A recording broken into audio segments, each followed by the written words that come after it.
Welcome to School Zone, the show all about your local school districts here in the White Mountains. I'm your host, John Larsen. Today we have two special guests, Officer Eberline from the junior high school and Officer Tyra from the high school. Welcome, really glad you're here. I appreciate you taking the time to out of your schedule to come and see us and talk about some safety issues as we enter the school year. Before we get going, I really wanted to take the opportunity to express my gratitude and the gratitude of our school system for all that you do, and in particular the Show Police Department and all of the officers, and for their dedication and their service to us as a community, and want to also express to you guys our support. Thank you. And we wish you always safety and the best. As we get started, we can start with you, Officer Eberline. Okay. If you would give us a short introduction of yourself, and then afterwards, Officer Tyra. Okay, I'm Officer Troy Eberline. I'm been with Show Police Department for 4 years. Moved with my family down here from Alaska, so sometimes people call me Alaska. And love working here, love living here. Great, thank you. So I'm Officer James Tyra. I've been with the Show Police Department for 13 and a half years. Prior to that, I worked for Pine Top Lakeside for 7. I moved up here in '95 with my family, and so enjoyed being here. Great, thank you. As we get going on our little segment today, I think it would be a little bit remiss for us not to discuss the potential shooting crisis that we had a few days ago. And if you would, Officer Eberline, take a minute and tell us what the process was from the Show PD side, and what you guys do to ensure the safety of our children in these kind of instances, which are becoming sadly all too common in our country. Certainly. I can't give too much information due to the fact that it's an ongoing investigation, but there was a report that was brought to our attention, thank goodness, by some reporting parties, and as they brought it to our attention, we started to look into it, and as we were looking into it, we received another report in regards to the same incident, and so we got the detectives from the Show Police Department and really started to look into it and interview a lot of people involved. And pretty late into the evening, we were able to determine the fact that it was a credible threat and be able to make an arrest on a young individual, unfortunately, that decided to make some poor decisions and poor comments to some friends. What the day after, I understand we had some extra police presence on campus and around the junior high school district area. Is that typical when something like this happens? You guys come out a little more, I don't know if a little more enforced is the correct terminology or not. But. Sure. I mean, we definitely try to have a increased presence there, especially in those times, but we try to have officers that swing by occasionally into the schools on a pretty regular basis, especially the officers that are on the road, working the road, that are day shift officers, and oftentimes our administration will swing by the schools and walk through them and come to our office and talk to us and things to that effect. So we really try to have an increased presence, especially when it's things like graduation or things like we have a big assembly tomorrow at the junior high over at the auditorium, so there's going to be quite a few extra bodies there, and it's not necessarily because we think something's going to happen. We'd rather deter something from happening than stop it. So. Sure. I've always really appreciated the fact that we've always had a really good working relationship and partnership between the district and the city, and in particular the police department. So I'm always grateful for that. So getting into the meat of what we came to talk about, really, we wanted to talk about safety around the schools as we enter the new school year. So considering the show's called the School Zone, let's go ahead and start with the crosswalk, the school zone, the crosswalk zone there. Tell us about where it is and the particulars about it. Either one. Particularly the school zone that's in question is mainly on Old Linden. Seems to be where we have most of the issues. The crosswalk is more in front of the junior high, in front of their parking lot there. the kids have a lot of kids I've seen in the past, they come down 4th Ave, and instead of walking up the street like they should, and walk across through the crosswalk, they just walk out across the street. We've actually had students that basically disregard traffic and just walk right out in front of people, thinking that the people are obligated to stop. They're only really by law obligated to stop when they're in the crosswalk. So if someone gets hit and they're not in that crosswalk, they're actually liable for that accident. I've seen it many times in 21 years of doing this job, where people just walk right out in front of people thinking they're going to stop, and they don't have the right of way as a pedestrian unless they're in a designated crosswalk. So we've actually had incidents where kids have walked out in front of people, and the driver has said something, and the kids have gotten an attitude and kind of act like they wanted to do something to the driver.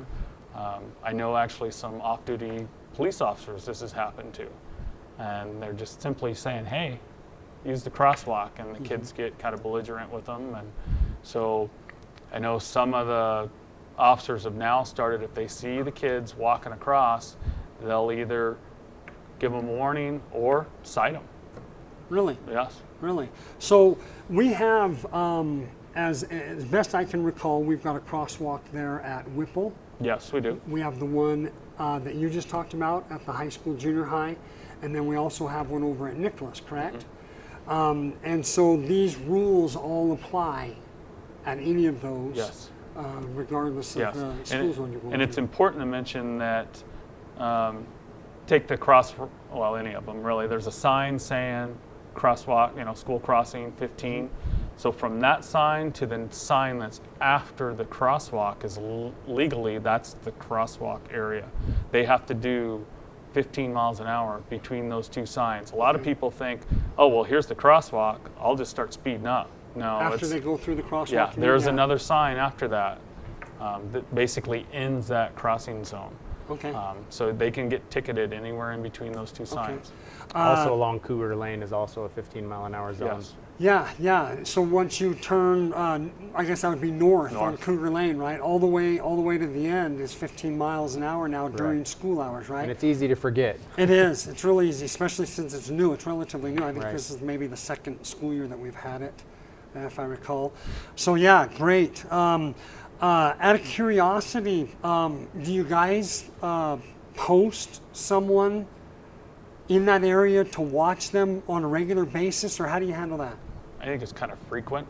I know I've been a part of it in the past where we've actually had an officer on foot standing right with the kids, running radar with a portable radar, and he will call out saying, this vehicle, and the officers that are sitting wherever they're at in that area will stop that vehicle. And a lot of times when we do details like that, you get a ticket.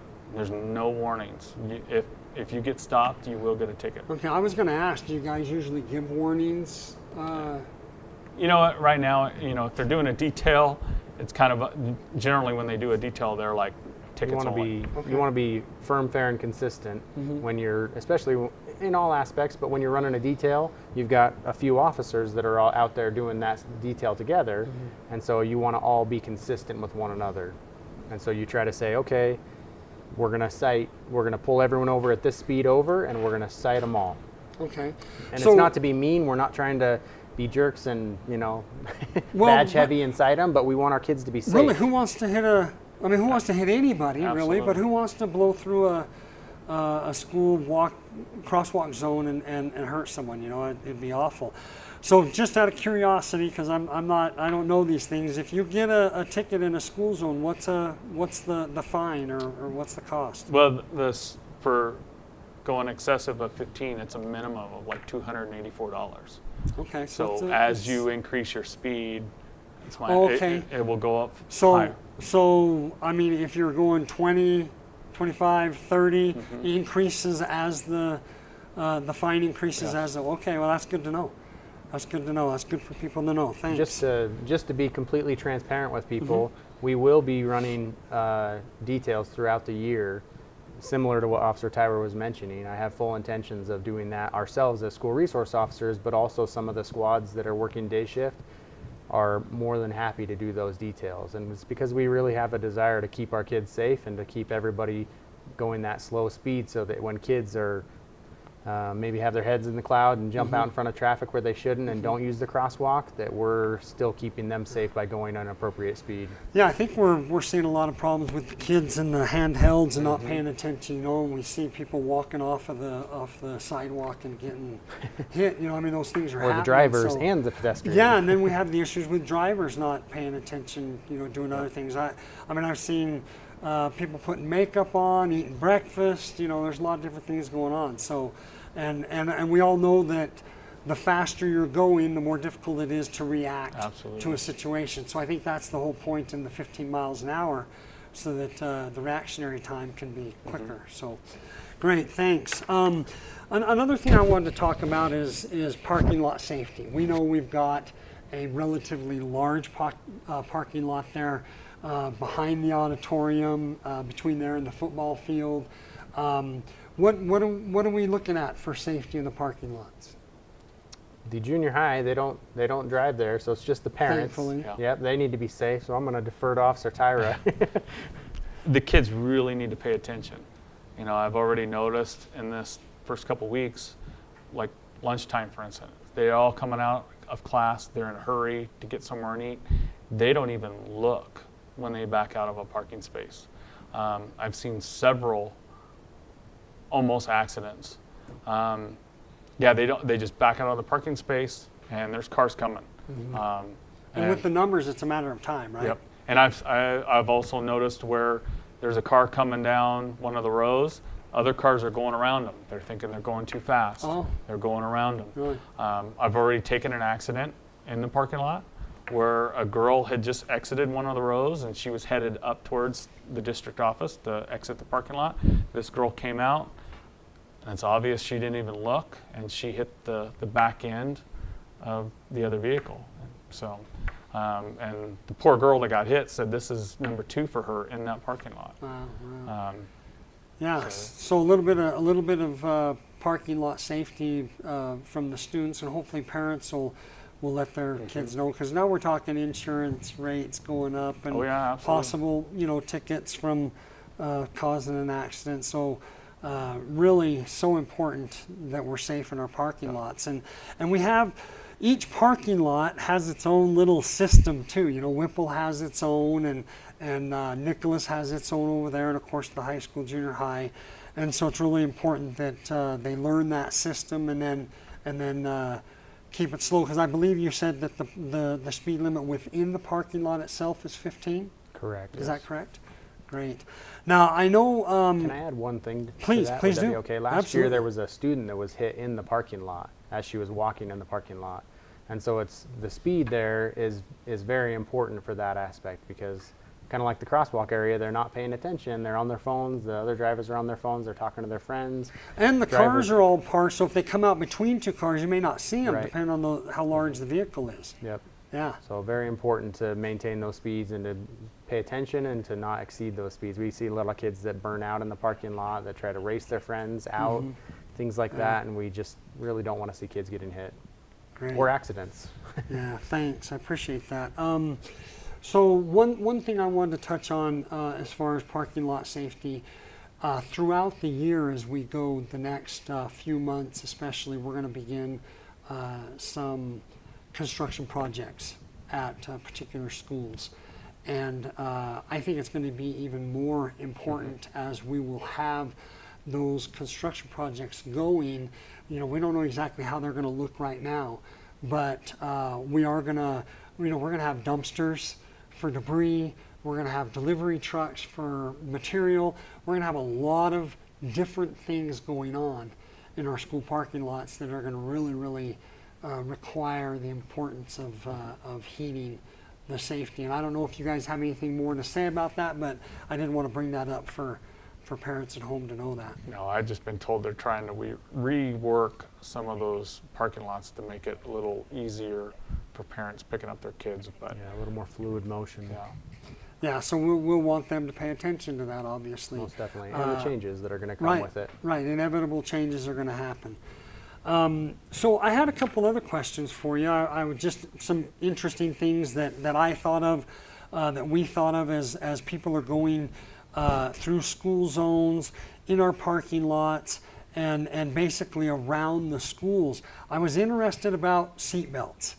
There's a seatbelt law in Arizona. Could you just briefly tell us about that? And I'm interested in front seats, back seats, ages, requirements, those kind of things, so people will know. Certainly. So if you're in the front seat of a vehicle, regardless of your age, it is a law to wear a seatbelt, regardless if you're the driver or passenger.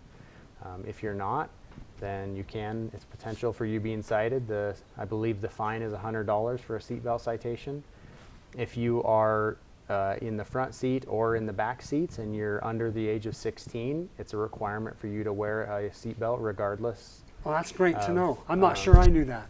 Yeah, So, under the age of 16, you have to have a seatbelt on. great. If they're, I believe it's under the age of 5, they have to be in some sort of a car seat or a booster seat. Okay. That's good to know too. That's good because moms are coming with all ages, right? They start dropping their kids off the high school, go to the junior high, go to the elementary. So that's good to know so that they'll have their kids properly restrained. And It's so easy for people to think, oh, I'm just right around the corner, I'm right by my house, and to not buckle their kids or to not buckle themselves. But we see accidents happen, seems like more often, right around your home than out and about. great, great. That's good to know. So child seats, really important. I remember as a child, it didn't exist when I was a child. Maybe even when you guys were younger. And it doesn't take much for a child to be injured in a relatively low-speed accident, even. And so it's really important. I'm glad you brought up that about the car seats. Up to 5 years old have to be in some sort of a car seat or a booster seat. So that's great to know. I'm glad you brought that up. Just to add on that, kind of a little off topic, but on topic, it's we have a car seat program through the police department. If people don't have a car seat or they're not able to afford one, we have a car seat program. They're welcome to come into the police department lobby and get that information there in the lobby. Really? Mm-hmm. Well, that's great news. So that I'm assuming that's a program that's available for anyone who is maybe struggling Correct. to be able to afford a seat, Correct. yet has the need of getting their child properly restrained. That's great to know. Do you by chance know who how that came about? Is there someone that funds that? Is there an organization or just the police I'm not department? certain. I believe Doug Brinkerhoff is in charge of it, if I'm understanding correctly, but I don't Okay. remember. I don't want to speak out of. Okay, well, out of place. the important thing is I think somebody out there is funding that opportunity for people, which is really great for our community. And the important thing is get down to the lobby, speak to somebody there at the Yeah, lobby, please. and if you're in need, that's great. That's great news. I'm glad you brought that up. I talked a little bit earlier about the kids walking with their handheld devices, but we're seeing a lot more of that happening with people driving. And I just wanted to see if maybe you could share with us a little bit of your thoughts about texting and driving and maybe reactionary times when you're not paying attention, when you're, a lot of people drop something, they'll lean over to pick it up. Those kind of interruptions in our driving is a real issue. But in particular, I wanted to talk about texting, if either one of you want to talk about that. Sure. I know we get a huge amount of phone calls into the police department for possible DUIs. Oh, And it's amazing how many of those we have, officers have pulled over and they're messing with their cell phones, or they're trying to do GPS, they're trying to do something, but it's usually with their cell really? phone. So they're kind of rolling back and forth in Yep. the lane and gives an idea that they might be impaired. Yep. Wow, that's And, amazing. I mean, it's distracted driving. it comes into question is your speed. So if someone's doing 65 miles an hour on 77 and they're messing with their phone and they're weaving, they're being distracted. Is their speed reasonable and prudent at that time? So can they be cited for that? That's been kind of a hot issue here, coming up more and more. Sure. Ultimately, maybe Arizona will pass something as far as, texting and driving or talking on your phone and driving, because I know I see it all the time, on and off duty. People more and more have their cell phones in their hands doing something as they're driving. Yeah, I think I've experienced going to surrounding states that have laws, and I find myself, just automatically going on the phone to talk to someone, and I've come to realize it really is a distraction, and I was thinking about, heaven forbid if somebody were coming up on the school zone we were talking about, the crosswalk area, and they're texting, and even if maybe they are going 15 miles an hour, still that's another distraction. They might miss something. Maybe they don't see the teacher come out with the stop sign or anything, and so just a recipe for disaster. And like you said, has Arizona, I think I've seen the last couple of years something's been brought into the legislature, but whether it's passed or not, ultimately it seems like it hasn't passed. So, but obviously it's on the forefront of people's minds, so we should probably start paying attention. Even though there's not technically a law that specifically states that you're not able to text and drive or use a device and drive, I believe that it's very easy for us to articulate the fact that it's unreasonable and prudent, like Officer Tyra said, for them to drive and use that device at the same time, because it makes it not safe. We deal with so many accidents where people were distracted dealing with the radio or the cell phone or food or makeup or whatever the case may be. It's so easy for us to be able to articulate that their speed was not safe. It wasn't reasonable and prudent for that particular area, especially school zones. And so in my opinion, and I would gladly, well, I don't know about gladly, but I would be willing to go to court and to argue the fact that their speed was unreasonable and prudent when they're using a cell phone, especially in a school zone. And so they could still be cited for the ARS 28701A. Okay. I just, in my mind, I keep thinking about, the yellow line is a pretty narrow line. And all you have to do is have somebody coming in the opposite direction that's hugging that line, and you be distracted and go over that line, and heaven forbid we've got, a major accident where people can be hurt. So I appreciate you sharing that. I want to, finally, we're going to end up finish up here pretty quick, but I want you to share your thoughts with me.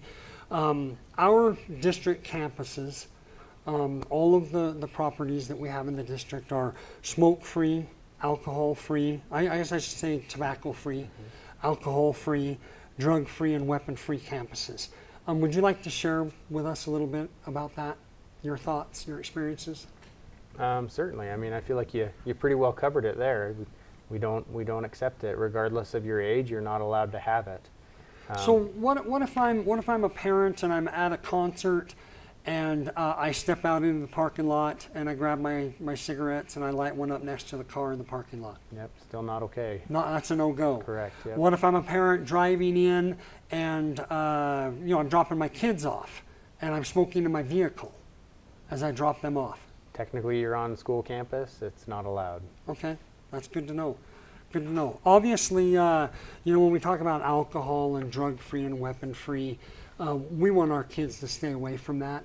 And the biggest reason that we're trying to provide that atmosphere is so that they have a great place in order to learn and in order to grow as human beings. Are we having any troubles with that, or are you guys seeing? I mean, I know we're early in the year, but how are we doing keeping that stuff off campus? The drugs and alcohol. Drugs, and alcohol, weapons, tobacco, yeah. I mean, I haven't seen any of it as of yet. The school year's still new.